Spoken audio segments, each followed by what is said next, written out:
Islam pada zaman Rasulullah sudah berkembang sangat dengan pesat. Islam tidak hanya berkembang di Mekah Madinah, tetapi sudah berkembang ke seluruh negara-negara di Jazirah Arab dan di sekitarnya. Adapun menurut sejarah bahwa puncak perkembangan Islam terutama di bidang ilmu pengetahuan terjadi pada masa dinasti Abbasiyah. Perkembangan ilmu pengetahuan pada masa dinasti Abbasiyah. Pada masa dinasti Abbasiyah, kehidupan peradaban Islam sangat maju, sehingga pada masa itu dikatakan sebagai zaman keemasan Islam. Kaum muslimin telah menggapai puncak kemuliaan dan kekayaan, baik itu di bidang kekuasaan, politik, ekonomi, dan terlebih lagi dalam bidang kebudayaan dan ilmu pengetahuan. Baik pengetahuan tentang ilmu agama dan ilmu pengetahuan umum mengalami kemajuan yang sangat pesat.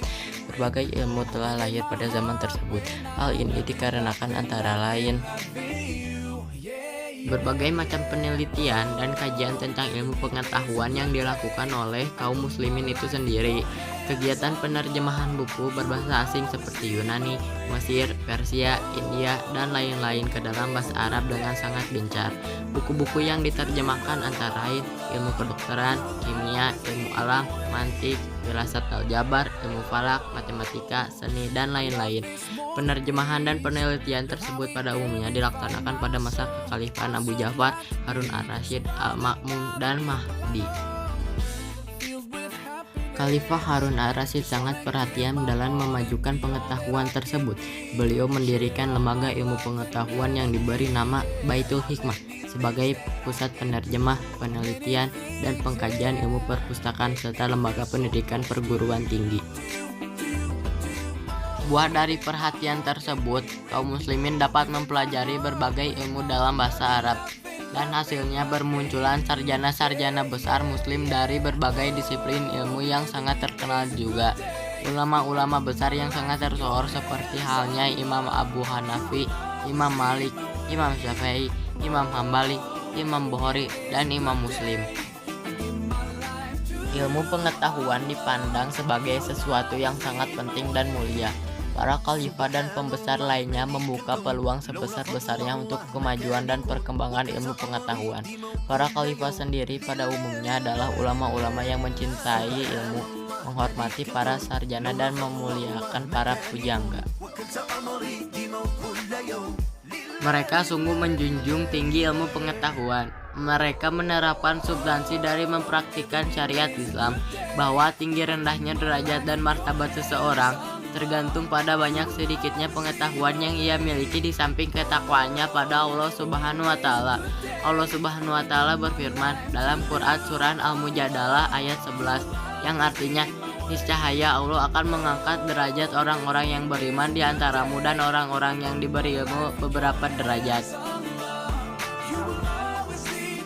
Para khalifah dalam memandang ilmu pengetahuan sangat menghargai dan memuliakannya. Oleh karena itu, mereka membuka peluang seluas-luasnya terhadap pengembangan ilmu pengetahuan kepada seluruh mahasiswa baik dan kalangan Islam maupun kalangan lainnya. Para khalifah sendiri pada umumnya seorang ulama yang mencintai ilmu, menghormati sarjana dan para pujangga. Kebebasan berpikir sangat dijunjung tinggi. Para sarjana ulama dibebaskan untuk berijtihad, mengembangkan daya intelektualnya, dan bebas dari belenggu taklid. Hal ini menjadikan ilmu pengetahuan umum atau agama berkembang sangat tinggi. Sebagai bukti antara lain, dibentuk korps ulama yang anggotanya terdiri dari berbagai negara dan berbagai agama yang bertugas menerjemahkan, membahas, dan menyusun sisa-sisa kebudayaan kuno. Sehingga pada masa itu muncullah tokoh-tokoh muslim yang menyebarluaskan agama Islam dan menghasilkan karya-karya yang besar.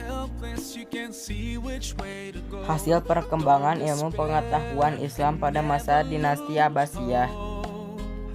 Kemajuan dan perkembangan ilmu pengetahuan Islam pada masa dinasti Abbasiyah sangat pesat, sehingga lahir beberapa ilmu dalam agama Islam, antara lain sebagai berikut. A. Ilmu hadis.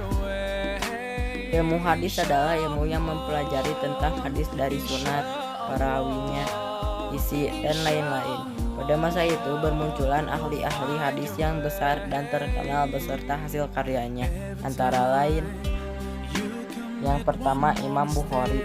lahir di Bukhara 194 Hijriah di Baghdad. Kitabnya yang termasyhur adalah Al-Jami'us Sahih dan terkenal dengan Sahih Bukhari. Yang kedua, Imam Muslim, wafat tahun 216 Hijriah di Naisabur. Kitabnya Jami'us dan terkenal dengan Sahih Muslim. Yang ketiga, Abu Daud dengan kitab hadisnya berjudul Sunan Abu Daud. Yang keempat, Ibnu Majah dengan kitab hadisnya Sunan Ibnu Majah. Yang terakhir, At-Tirmidzi sebagai kitabnya Sunan Tirmidzi. B. Ilmu tafsir. Ilmu tafsir adalah ilmu yang menjelaskan tentang makna atau kandungan ayat Al-Quran, sebab-sebab turunnya ayat atau asbabun nuzulnya, hukumnya, dan lain-lain. Adapun ahli tafsir yang termasyhur ketika itu antara lain Abu Jarir At-Tabari dengan tafsirnya Al-Quranul Azim sebanyak 30 juz. Abu Muslim Muhammad bin Bahr Isfahani Mu'tazilah, tafsirnya berjumlah 14 jilid. C. Ilmu fikih.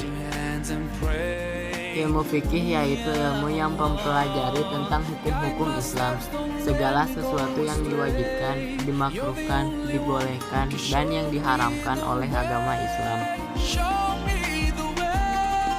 D. Filsafat Islam.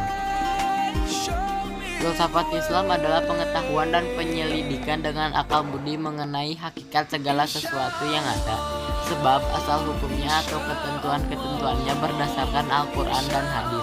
Manfaat filsafat Islam adalah untuk menemukan hakikat segala sesuatu sebagai ciptaan Allah dan merupakan bukti kebesarannya. Allah Subhanahu wa Ta'ala berfirman, yang artinya sesungguhnya dalam penciptaan langit dan bumi dan pergantian malam dan siang terdapat tanda-tanda kebesaran Allah bagi orang yang berakal. Quran Surat Ali Imran ayat 190. Ilmu tasawuf. Ilmu tasawuf yaitu ilmu yang mengajarkan cara-cara membersihkan hati, pikiran, dan ucapan dari sifat yang tercela, sehingga tumbuh rasa takwa dan dekat kepada Allah Subhanahu wa Ta'ala untuk dapat mencapai kebahagiaan abadi, bersih lahir dan batin. Orang muslim yang menjalani kehidupan tasawuf disebut sufi. F. Sejarah. Sejarah ialah ilmu yang mempelajari tentang berbagai peristiwa masa lampau yang meliputi waktu dan tempat peristiwa itu terjadi, pelakunya, peristiwanya, dan disusun secara sistematis. Dengan mempelajari sejarah, seseorang dapat mengambil pelajaran, manfaat, dan hikmahnya dari peristiwa tersebut. Allah Subhanahu wa Ta'ala berfirman dalam surat Yusuf ayat 111 yang artinya, sungguh pada kisah-kisah mereka itu terdapat pengajaran bagi orang yang mempunyai akal. G. Kedokteran. Pada masa dinasti Abbasiyah, kedokteran mengalami perkembangan dan kemajuan, khususnya tatkala pemerintahan Harun ar-Rasyid dan khalifah-khalifah besar sesudahnya.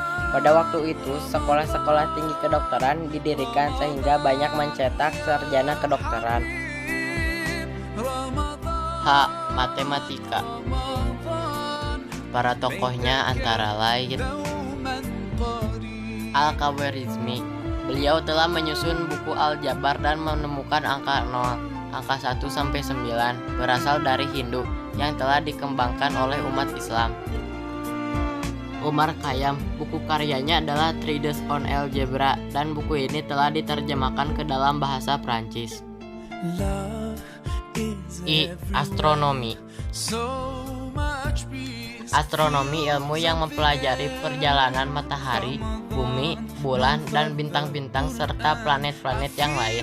Tokoh-tokohnya antara lain Abu Mansur Al-Falaki, Jabir Al-Batani, beliau pencipta alat teropong bintang yang pertama.